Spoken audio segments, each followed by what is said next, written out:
أبزوان زيم قانتات كوعسو أقري بهلوات تتصاوتن كيدا قسام دحري عسرت حمش عامت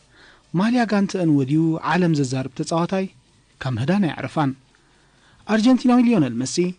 أبزوان زود 30 عامت كوين زولو تتصاوتايوم دحري 4 ወይ 5 ዓመት ድማ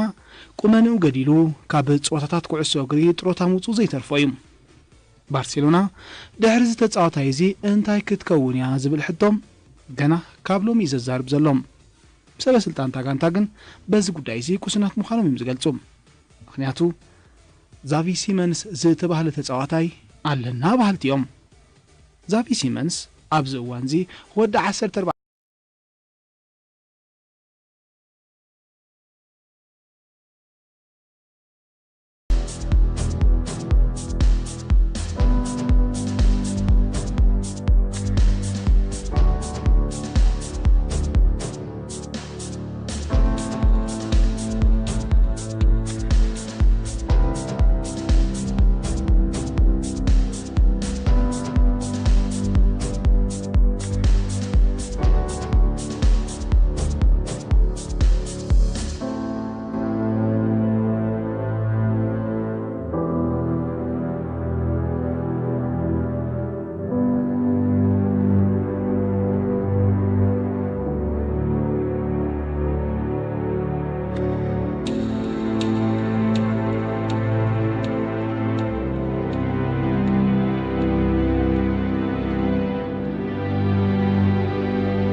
كبرات عزبتين أنا إذا حلف سمون ناي سبورت ناتران مدبنا أحمد الشناوي استبهل إنجليزاوي كامي هو بتتصاوتن دقافي تشلسن أب ناي لمد بوتا تشلس بمتاو تتصاوت خي كمن سئلوم أب محبره وقصات كيزرجهن كمستأجد جلسنا لكم نيرنا كامجن إذا حلف سمون نسبة سلطان تشلسي كحرق جددليو نع كفافال مانشستر يونايتد بول بوجبا أن كمن كلوزر سئليها بمحبره وقص إنستغرام زرجحهم نتسئلي تقمكامي حدش درجة مس حدث سيطاونتي زبل صحف بمسناي دقفو كاب تشلسي ناب مانشستر يونايتد قصو يزازو خمزلو بتزاور من قدي قليتهم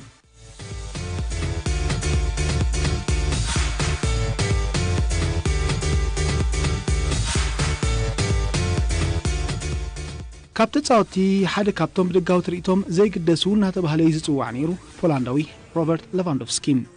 أنت قلنا قلنا بسومن زي أب محبره وقت إنستغرام زلت تفصيلي نبزحاتنا يقربا فلتوا قريموم ليفاندوفسكي كابنا كالأوان بفليز بلا أقبا بمقامقام زي تسألوا سئلي من عالم زرقيحهم قال تعذبتي ناي ماركوريس أقام أما تتقيمو كبلون كلو ناس لزي استختعتله أب باير مونيك ودقان تؤوزو خوانا بواتنقن سلام تايم كلهم كما تيزغمقمو بحجها من يخم قمقم بمبال ليفاندوفسكي بوازا نقيفهم أو 10 قطمات بوندسليغا 10 شوطات مسكي بزول ليفاندوفسكي أبصوم نزي غانتو أنصار أغوسبرغ أبت كايرو قطم نزا حدشا قماقمو غادي كبريم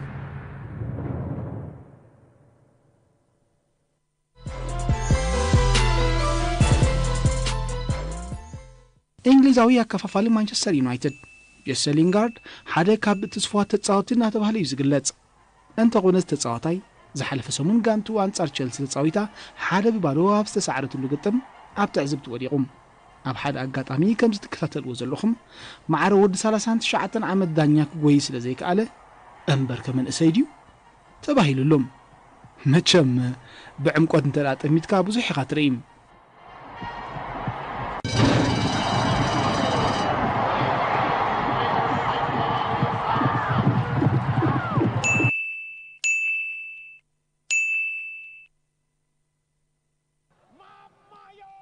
ኣብ ናይ ሃገር ኢንዶኔዥያ ሊግ ዘጋጠመዩ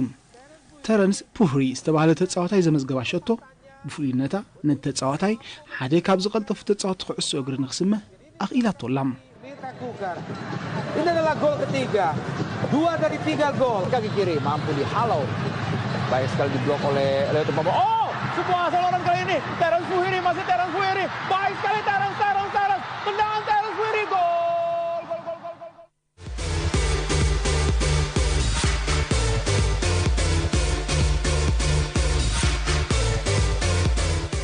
ፈረንሳዊ ተኸላኻሊ ማርሴይ ፓትሪስ ኤቭራም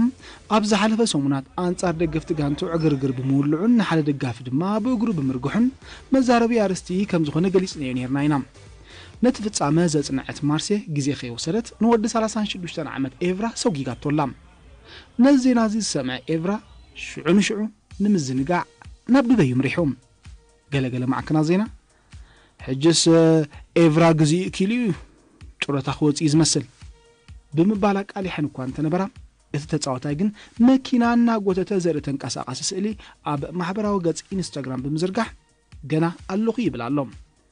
ድሕርቲ ናይ ዩሮፒያን ሊግ ዕግርግር ማሕበር ኩዕሶ እግሪ ኤውሮፓ ነቲ ተጻዋታይ ነዚ ዓመት ስፖርት ካብ ጾታታት ዩሮፒያን ሊግ ክግደን ከሎ 9,000 ፓውንድ ክኸፍል ድማ ቀፂዕዎም ኣይ ኤቭራ ምኻልእ ካብሎ ኣብ ቁልቁለት መኪና ስለ ዝሰሓብካ ሳለኹ ወይዛ ኣርጋኒ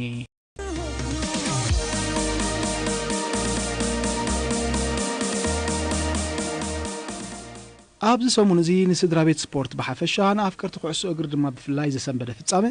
ሃገራዊት ጋንታ ኢጣልያ ኣብ ዋንጫ ዓለም 2018 ዘይተሳተፍ ምዃና እዩ ኣብቲ ናይ ሞትን ህይወትን ግጥም ኢጣልያ ኣብ ሚላን አንጻር ስዊድን ገጢማ ማዕረ ባዶ ብምፍልላያ ናብ ሩስያ ዝወስድ ትኬታ ኣሕሪራቶም ኣብ ተወሳኒ ግጥም ዝተረኣየ ፍሉይ ፍጻመ እንተደኣ ነይሩ ድማ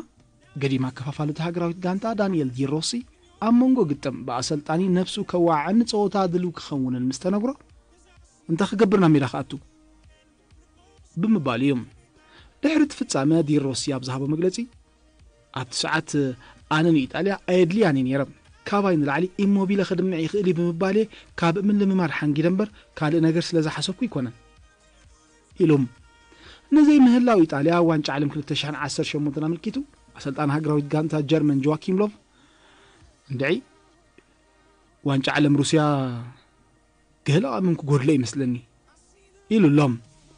ዲ ሮሲ ካኣቱ ነዘይ ምድላዩ ኣመልኪቱ ድማ ኣነ ዘይኮንኩ ኣጥቃዒኡ ንሃገራዊት ጋንታና ዘድሕና ምባል ማዓስጌጋ ኮይኑ እዚ ካብ ሓደ ዓብዪ ተጻዋታይ ጥራይ እትረኽቦ ፍሉይ ነገር እዩ ብምባል ንዲ ሮሲ ሞጊስዎም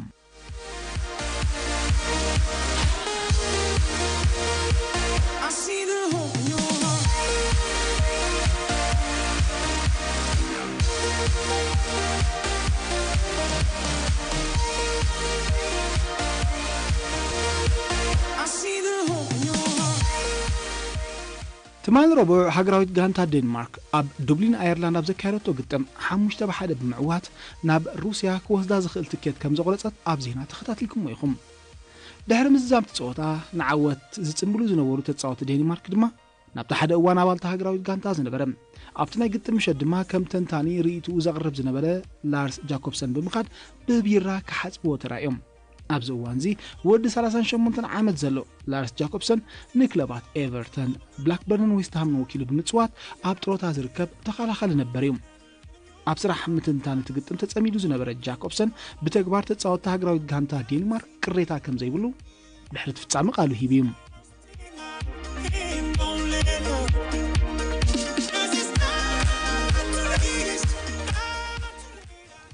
ሃገራዊት ጋንታ አርጀንቲና ፍሶሙን እዚ ምስ ሃገራዊት ጋንታ ሩስያ መሕዝነታዊ ግጥም አካይዳ ነይራ እታ ሃገራዊት ጋንታ ነዚ መሕዝነታዊ ግጥም ከተማ ሞስኮ ምስ ኣተወት ኣብቲ ዘዕረፈትሉ ሆቴል ሓደ ሰብ ምስ ሜሲ ስእሊ የልዕል እቲ ሰብ ነታ ስእሊ ኣብ ማሕበራዊ ገጽ ኢንስታግራም ምስ ጠቅዓ ሜሲ ልቡ ብስምባር ክትመሉ ቁሩብ ተሪፍዋ ሕፍረቱን ተሰምዖም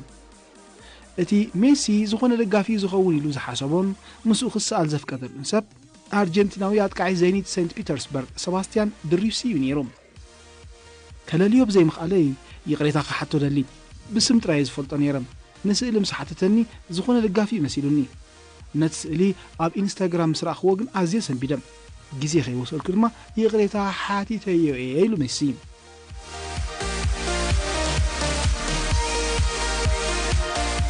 ሽልማት ባሎን ዲዮር 2017 ዝመጽእ 7 ታሕሳስ ክወሃብ እዮም ነዚ ሽልማት እዚ ዘዳሉ መጽሔት ፍራንስ ፉትቦል እዮም ኣብ ታሪኽ እዚ ሽልማት ሜሲ 5 ሮናልዶ ድማ 4 ግዜ ተዓዋቱ ክኾኑ ክኢሎም እዮም ንሽልማት እዚ ብዝምልከት ስፓኛዊት ጋዜጣ ዶን ባሎን ዝሓለፈ ረቡዕ ኣብ ገጻታ ብዘውጻቶ ጽሑፍ ሮናልዶ ናይ ሎም ዓመት ዕዉት ኣነ ምዃነይ ብምስጢር ተነጊሩኒ እዩ بمسرت حبريتات غازيتا دما ميسي ناب رونالدو نا ينقع حقوسكا ملختي سديدلهم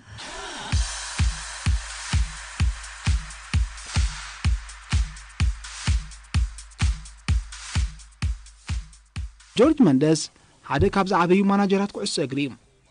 ازي بورتغالوي وكيل كريستيانو رونالدو هوزي مورينو زامسلو بلوصات سبورتنياتات ونيم از وكيل ابسومون زي مس حدا كاب بلوصات تصاوت بريمير ليج زخونه ديلي علي كزرارب ترايلهم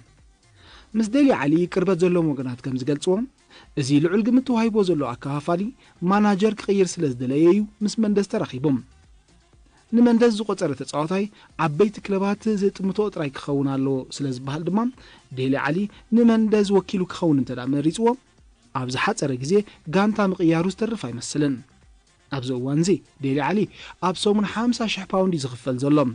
نزمت ان ገንዘብ ዝድማ مندز او وشت وحدات አዋርሕ بربعة عصفي كعبيو خمس خل تنتنتي يقلصوم مچم سبورتاويان غزي مس حلفه نحلف تاريخهم عملكيتهم بزي حمز زاربهم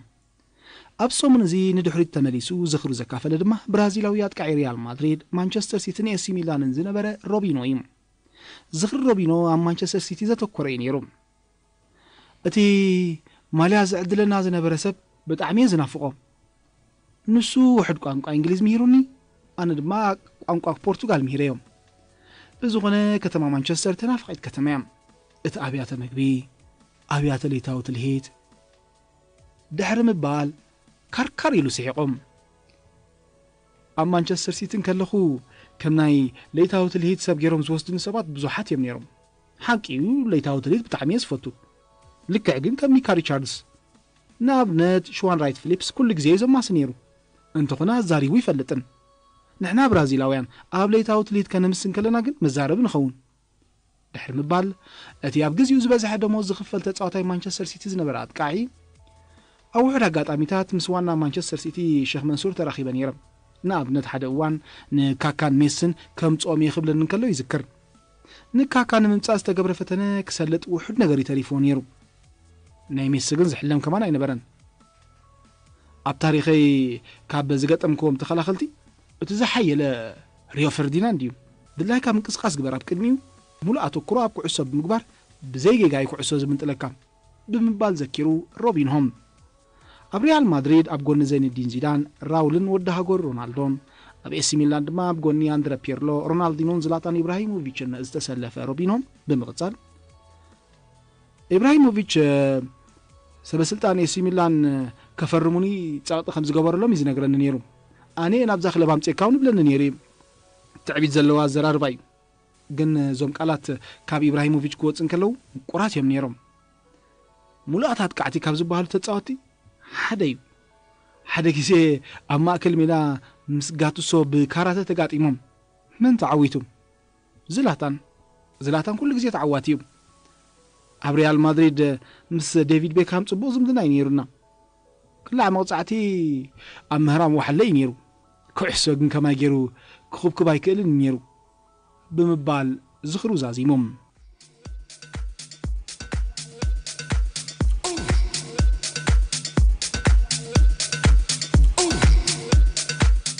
ኣብዚ ሰሙን እዚ ተኸላኻሊ ማንቸስተር ዩናይትድ ክሪስ ስሞሊንግ ምስ በዓልቲ ቤቱ ኣብ ከተማ ብዝዛወረሉ ዝነበረ እዋን ንመኪኖም ኣብ ዘይፍቅድ ቦታ ገዲፎም ኣብ ሓደ መዘናግዒ ቦታ ይኣትዎም መቕፅዕ ወረቐት ኣውፂኡ ነታ መኪና ክቐፅዕ እናተበንገሰን ከሎ ስሞሊንግ ምስ በዓልቲ ቤቱ ካብቲ መዘናግዒ ቦታ ወፂኦም ናብ መኪኖም የምርሖም ትራፊክ መቕፅዕቲ ክፅሕፍ ይዳሎ ከም ዘሎ ብሓንሳብ ምስ ተሰወጦም ናብ መኪኖም ጉያዮም ተተሓሒዞሞም በዓልቲ ቤት ስሞሊንግ ግን ነቲ ኣንጻር ዓበይቲ ተጻወትቲ ኣብ ዝገጥመሉ እዋን ብጉያ ዘይሰንፍ በዓል ቤት ኣቐዲማ ትራፊክ መቕፅዕቲ ከይፀሓፈን ከሎ ኣርኪባቶም ወዮ ትራፊክ ድማ መጠንቀቕታ ጥራይ ብምሃብ ነቲ ፍጻመ ሸለል ኢሉ ሓሊፍዎም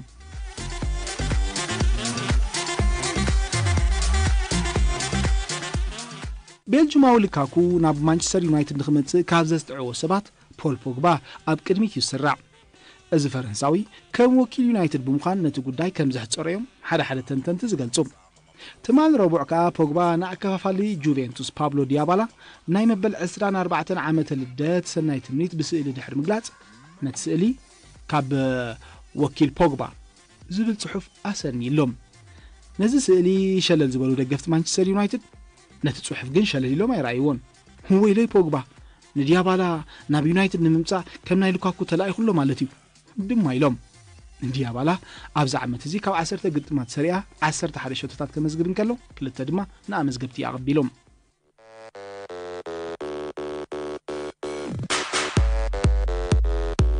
ኣብዚ ሒዝናዮ ዘለና ሰሙን እዩ ሃገራውያን ጋንታታት ቀጠርን ኢራቅን ተሕቲ 19 ዓመት ምዃነን እዩ ናብ ዋንጫ ኤስያ መንሓለፈ ኣብ ዝገጠማሉ ኣብ ፍጹም ቅላዕ በጽሓም ናይ መወዳእታ ፍጹም ቅላዕ ሓላው ልዳት ቀጠር የድሕናም ተጻወትቲ ቀጠር ሓጎሶም እናገለጹ ዳኛ ግን ሰሪዝዋ ከም በሓድሽ ክትህረም ድማ ኣዚዙ ነዚ ውሳነ ዘይተቐበለ ሓላው ልዳት ቀጠር ንዳኛ ምስ ጸረፎ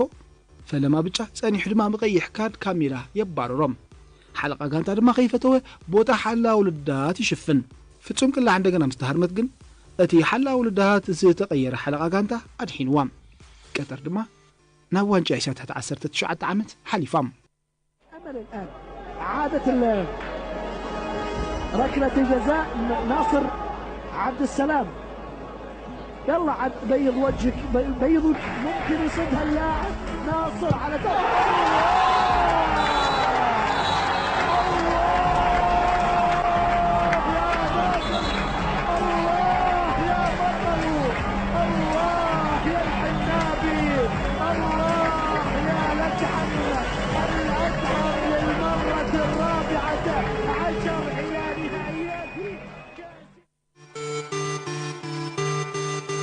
مانشستر سيتي كاب 33 نتبي 31 بمكابيا مريحነት بريمير ليج ሒዛ ዘላም ኣብ ሰሙን እዚ ድማ ተጻወቱ ታጋንታ ካብ ጻቅጥ መታን ክናገፉ ኣብ ትምህርቲ ምቅንጃው ናይ ቅዲ ክዳን ኣቅረብቲ ማለት ሞዴልስ ተሳቲፎም